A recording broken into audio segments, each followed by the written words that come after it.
دمغرو ثلاث شنو دواش ولي زيهني سمورثي ولد سمكثير عندي سعد دار ثمزي وثي ولي وتسرو اندات ومزرويني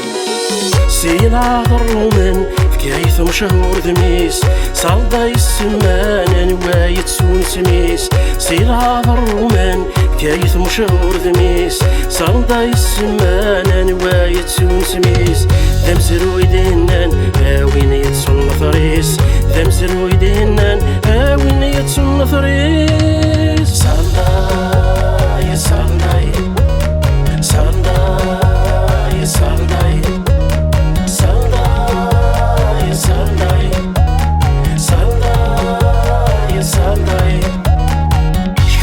ناس قعدان شحال سيدي قصدان في نسيا الرومان شحال دويض النيطان شحال جناس قعدان شحال سيدي قصدان في نسيا الرومان شحال دويض النيطان ثامر في مزيغان ورتن وزور ثرهان ثامر في مزيغان ورتن وزور ثرهان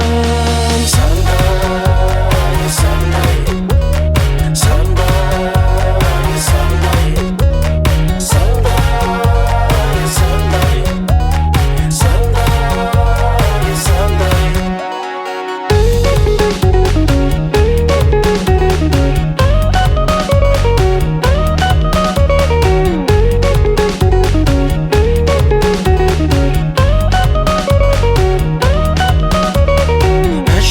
كنيس دغان أثور ذيمي قراد إنكني حمدان ورميز كايوساد أشحال كنيس دغان أثور ذيمي قراد وإنكني حمدان ورميز كايوساد تامور في مزيغان تامزيري دجن جدود تامور في مزيغان تامزيري دجن جدود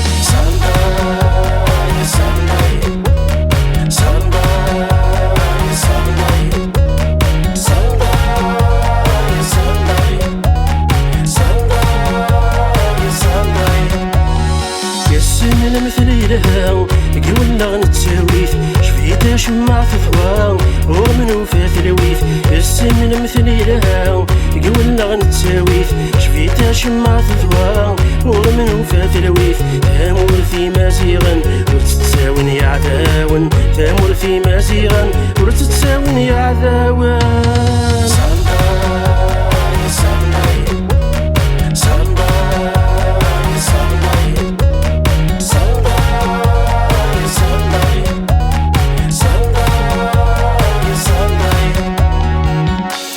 Saldaï fut le nom de notre ville au temps des Romains, après l'éviction des Carthaginois. À ces civilisations s'ajoutèrent celles des Vandales, des Byzantins, puis viennent la civilisation arabo-islamique. 3 dynasties se succédèrent en occurrence, Hammadites, Hafsides, El-Mouhad, et puis viennent les civilisations espagnoles, turques et françaises. Toute civilisation tentait d'effacer sa précédente en bâtissant sur les décombres des vestiges anciens. Une seule reste et demeure éternelle, celle des origines de cette terre, celle de l'homme libre, Imaziran.